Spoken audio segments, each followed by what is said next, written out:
menutup pembahasan tentang adab pasca dikubur gitu ya. Saudara sekalian, ketika orang itu sudah meninggal, maka di antara hal yang dianjurkan dalam agama adalah kita takziah. Takziah itu adalah menghibur orang yang ditinggal wafat oleh keluarganya, hatta non muslim. Biar kata kita punya kenalan non muslim, jangan ndak kita kudu takziah. Takziah itu melipur lara orang berpisah dengan yang dicintainya. Kalau muslim kita disuruh doa, kalau takziah itu jangan turut berduka cita, begitu doang, tanpa ada iringan doa. Yang diajarkan oleh Rasulullah sallallahu alaihi wasallam adalah kita disuruh baca a'zamallahu ajraka wa ahsana azaaka wa ghafara limayyitika. Kalau kita takziah, kita ucapkan nama dia, semoga Allah memberi ganjaran besar kepadamu dalam kesabaran menghadap musibah ini dan memperindah ketegaranmu dan mengampuni keluargamu yang meninggal. Tapi kalau non muslim, kita tidak disuruh baca minta ampunan. Kita disuruhnya yang sabar begitu, yang tegar, tanpa kita mendoakan, memintakan ampunan. Sebab itu tidak boleh dalam agama. Ini ada batas dalam takziah. Kedua, sesudah kita dikubur itu mayit, malam pertama kita disuruh sholat hadiah. Udah tuh dibahas kemarin ya. Sholat hadiah. Ini tadi dikubur siang dohor, maghrib malam ini habis sholat maghrib, ba'diyah maghrib kita sholat hadiah. Usolli sunnatal hadiyati li ruhi fulan bin fulan. Sunnatan lillahi ta'ala. Aku sholat sunnah hadiah untuk arwahnya Pak Anu bin Anu. 2 rakaat sunat karena Allah Ta'ala.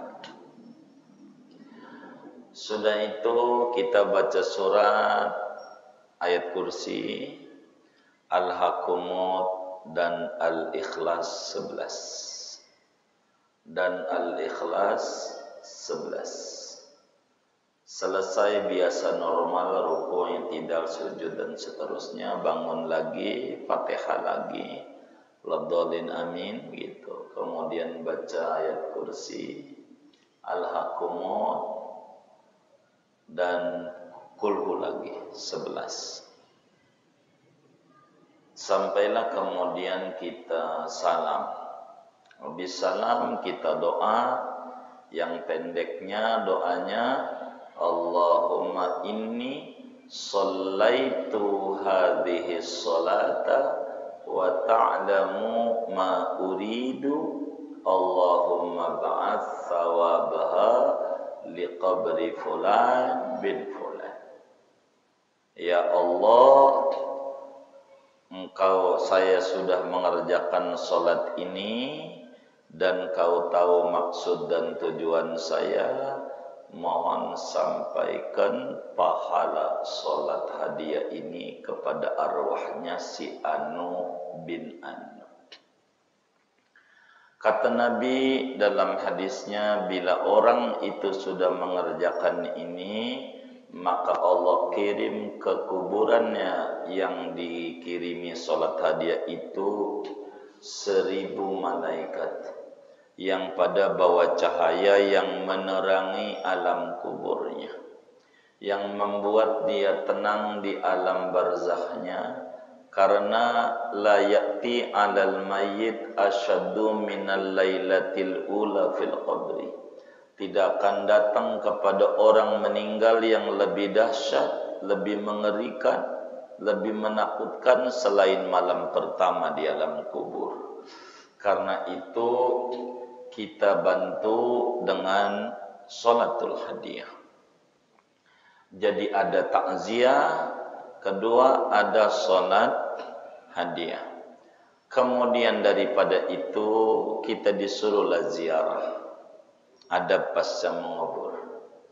Kalaulah kita mampu semacam bikin tahlilan, itulah di antara ajaran yang diajarkan oleh agama. Hanya malam saja, tidak ditentukan secara pokok oleh agama. Malam 3, 7, apalagi 14, 40, 100 haul. Intinya doain orang yang sudah meninggal itu adalah ajaran yang diajarkan oleh Nabi kita Muhammad sallallahu alaihi wasallam. Bikin doa-doa semampu kita, disuruh oleh Nabi untuk doai keluarga yang sudah meninggal. Masih ada hak-hak yang ada. Dalam hadis yang sahih riwayat Imam Ibnu Hibban, di dalam kitab Sahih Ibnu Hibban dari Abi Usaid Al-Ansari radhiyallahu taala an, kata beliau, ja'a rajulun ila Rasulillah sallallahu alaihi wasallam wa ana indah. Pernah datang seorang sahabat kepada Rasulullah, saya lagi ngaji di situ. Lalu dia nanya sama Nabi, ya Rasulullah, inna abawaya qad halaka, fahal baqiya min birrihima ba'da mautihima syai'. Rasulullah, ayahku sudah meninggal, bundaku sudah meninggal, masih adakah tugas-tugas anak sebagai jalan bakti anak kepada orang tua yang sudah dikubur, yang sudah meninggal dunia? Maka ketika ditanya, Rasulullah sallallahu alaihi wasallam menjawab, na'am, ya banyak. As-salatu alaihima. Tadi salat hadiah, doain, bikinlah tuh tahlilan. Doa itu disuruh oleh agama. Dengan semampu kita, jangan memberat-berati kita. Silakan tuh kirim doa, doain keluarga yang sudah meninggal. Wal istighfaru lahuma, penuhi dan mintakan ampun daripada kesalahannya. Ya, bahasa kita bikin tahlilan. Mampu seminggu. Lebih mampu lagi kalau di dulu-dulu saya nggak paham, di petukangan di kuburan tuh dihajiin gitu, ditunggu tuh, masih ada begitu? Udah nggak ada, jarang. Itu dari dulu ajarannya, dari zaman Nabi begitu, ditunggu, dikubur, kuburannya ditungguin, dibacain Quran di kuburan. Ada yang seminggu gitu ya, ada yang 40 hari gitu ya. Iya, itu dari zaman dahulu, karena ajaran itu bukan baru. Itu begitu memang adabnya. Bagus. Ibnu Umar wafat kayak begitu, sahabat Nabi ini. Silakan saja. Itu kan berbicara kemampuan. Doain. Itu begitu. Kemudian wa infadu ahdihima, memenuhi keinginan wasiat-wasiat orang tua. Apa pesannya, penuhin. Dari pesan orang tua, akur, si kakak kudu sayang sama adik, si adik kudu hormat sama kakak, jangan ribut, udah nggak ada orang tua. Kemudian di antara memenuhi kepengenan itu, diatur tuh pembagian waris, jangan diam-diam. Kalau meninggal nih udah seminggu, nanya sama kiai yang ada di lingkungannya.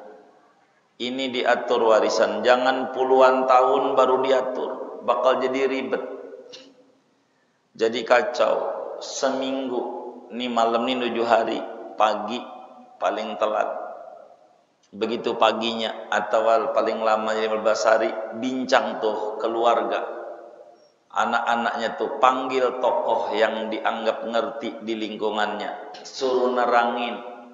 Walaupun kita udah tahu, walaupun suruh terangin supaya kita paham. Jangan sampai ribut. Kata yang muda, ini PCE, kata baba juga punya saya. Udah bilang itu. Kata dia, enggak, ini kontraknya saya. Jangan begitu, duduk, ntar diatur oleh agama. Ada utang enggak orang tuanya, beresin. Begitu, kalau ada utang jangan ngomongin warisan dulu, utang dulu tuh sama siapa-siapa dia. Sebab ruh bapak kita kegantung kalau dia punya utang. Beresin. Jangan sampai utangnya masih masa bodoh, rumahnya jadi rebutan, dosa kita. Jadi diatur supaya jelas. Jangan nunggu lama. Ini namanya eksekusi. Jadi beda dengan eksekusi. Jadi yang penting pengaturan. Pengaturan dulu. Umpama ada orang mati, ada istri, anak dah laki-laki satu, perempuan satu. Terangin sama si kiai nanti. Ini punya utang enggak? Ini enggak ada. Ya udah, kalau enggak ada, baik, berarti harta yang ada warisan. Ini istri dapatnya 1/8. Yang 7/8 buat anak nih. Yang laki 2, nanti perempuan 1. Itu begitu. Tuh aturannya. Sebatas itulah si kiai nerangin, berbicara tentang faraid atau warisan. Berapa 1/8-nya, atau disebutnya 12 1/8 tuh 12,5% gitu ya. 12,5% istri karena dana. Tinggal berapa? Ya ente hitung aja sendiri. Kalau minta dihitungin baru berapa jumlah hartanya. Baru sudah ketahuan ini dapat warisan ini enak. Tidak jadi ribut. Umpama Darul Falah, inilah tanahnya. Jangan sampai kata si istri, itu warisan gua tuh jaminannya, itu punya gua. Almarhum laki gua, kata si istri. Kata si anak, itu punya gua, padahal punya dianya seberapa gitu. Supaya jangan masing-masing jadi ribut. Itu diatur oleh Islam. Sesudah pasca penguburan, jangan lama. Eksekusi silahkan, namanya teknis. Tapi penyebutan angka secepatnya. Dia harus dibedah. Eksekusi itu nanti. Artinya setelah kita ketahuan ini tanah, anggap deh tanah ini ada 800 meter, maka si istri dapat 100 meter. Itulah punya dia. Mau dijualnya kapan, mau dibaginya kapan, mau disertifikat kapan, itu nomor 2. Yang penting batas dia punya seberapa, itu jelas. Jangan dientar-entar jadi ribut. Itu yang terjadi, orang tuanya disiksa di kubur, dia yang capek nyari duit, kita yang enak dan kita yang ribut. Ini banyak muslim di kubur nangis gara-gara keluarganya tidak nanya sama tetangga yang ngerti faraid. Eksekusi nanti, eksekusi kalau bisa diproduktifin, produktifin. Umpama ada kontrakan berapa, biar gampang dah tuh. Umpama ada 4, istri anak 2, ya udah istri dapat 1, anak dapat 1, kan ya 1/8 ya dia. Ya, kan tinggal 3, yang laki 2, perempuan 1, ya udah kan 1, 1, 2. Entar aja dibaginya. Sekarang duitnya dikumpulin, hasilnya aja enggak apa-apa. Namanya produktif, tapi udah ketahuan wujudnya. Eksekusi itu teknis. Yang penting tahu kita punya jatah sekian. Ibarat si istri dari tanah 800, 100 meter, dia dapat karena punya anak. Andai minjam duit, punya gue di situ 100 meter. Enggak seluruhnya, ketahuan. Sehingga dia bisa minjam sebatas uang dia. Enggak kemudian tanah airnya dipinjemin sama si kakak, si adik nggak bisa, udah masuk ke bank, acak-acak. Itu jadi ribut, dosa. Oleh karena itu seminggu tuh sudah meninggal tuh, nanya sama kiai di kampung, ini bagaimana aturannya? Ntar tuh si kiai bakal jelasin, biar tidak dosa.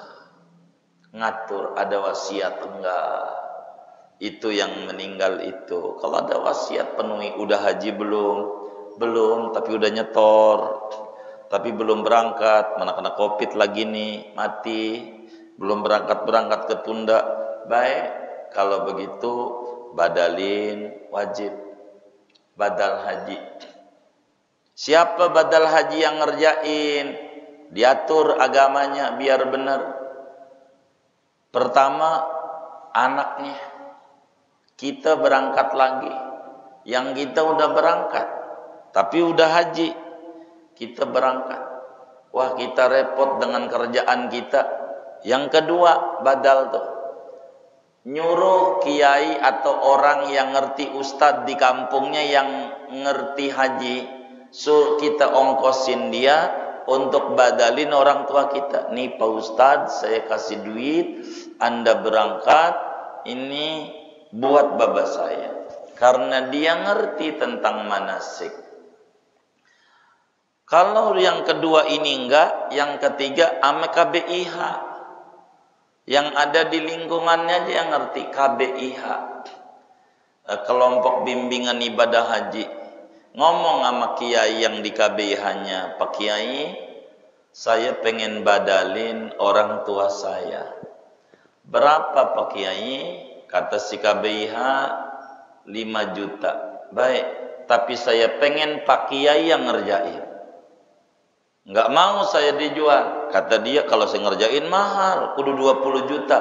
Berani bayar 20 juta. Yang penting dia harus ngerti, karena si kiai KBIH bisa satu doang. KBIH itu bisnis. Setiap orang mau badal pasti diterima. Yang ngerjain siapa? Orang-orang bodoh dia. Cuman kasih sertifikat aja rugi. Ini orang tua kita. Harus benar. Begitu. Kami lebih menyarankan sama KBIH ngomong berapa aja kita bayar, karena dia ngerti. Karena ini ibadah. Orang mau nyupirin, nyuci aja. Nggak boleh sembarang orang nyuci. Masak, nggak boleh kita nyuruh asal orang masak. Lebih kini sayur asem pakai mengkudu, mana enak. Begitu. Jadi ini ibadah. Nanti sama dia 5 juta dijual di Arab. Jadi 4 juta yang nerima jual lagi. Yang ngerjain TKI yang kagak ngerti. Dan itu banyak. Kita nggak boleh kalau bagi anak yang ngerti agama, sayang orang tua, bukan begitu caranya. Diatur oleh Islam. Kita bukan di duit, di bener dulu ibadah. Gampang dah duit, bener dulu. Kalau sama KBIH ngomong, Anda yang harus ngerjain. Kata dia mahal 25 juta, berani. Kalau bahasa kami, duitnya ada, berani aja. Karena dia ngerti. Yang penting jangan orang lain. Dia bisa ngerjain satu selama musim haji. Nggak bisa 2 orang. Nggak apa-apa. Jangan asal. Kan banyak asal. Bisa 10 juta, 8 juta, 75 juta. Oh, tergantung. Yang penting sertifikat. Kita bukan sertifikatnya nih ibadah. Wajib orang tua. Nanti dia bakal bersatu. Nah, ente 3 juta mana dapat. Gitu. Ini kita harus benar. Kalau wajib haji. Badalin haji. Dia punya utang puasa orang kita. Tua kita. Punya utang puasa Ramadan gak puasa. Itu berapa? Oh, dia gak puasa 5 tahun. Berarti sehari semut, biar gampang sekilo dah, daripada seliter, lebih dikit sekilo. 5 tahun berarti sekilo kali 30 kilo dikali 5, 30 kali 5 150. Bagi sama fakir miskin, anterin sama orang miskin, biar jadi. Ini namanya fidyah. Nanya sama kiai, gimana nih cara niatnya supaya benar, supaya gugur kewajiban puasa yang ditinggalin sama baba kita, sama nyak kita. Ini dia tuh. oleh Islam. Ada namanya fidyah. Beresin itu namanya wa infadu ahdihima, memenuhi pesan-pesan dia. Diatur biar benar, supaya benar. Begitu apa ditaruh di masjid boleh aja, ditaruh di pintu masjid, tapi yang ngambil kudu fakir miskin. Kalau yang ngambil yang kaya nggak jadi. Ada kita bikin 150 bungkus. Yang kaya yang ambil, yang miskin yang 3 doang. Ya 3 ini yang jadi. Yang ini nggak jadi fidyahnya. Sedekah mah dapat. Kan harus ada aturannya. Diatur bagaimana fidyah. Ini adab-adab pasca penguburan. Biar kita benar.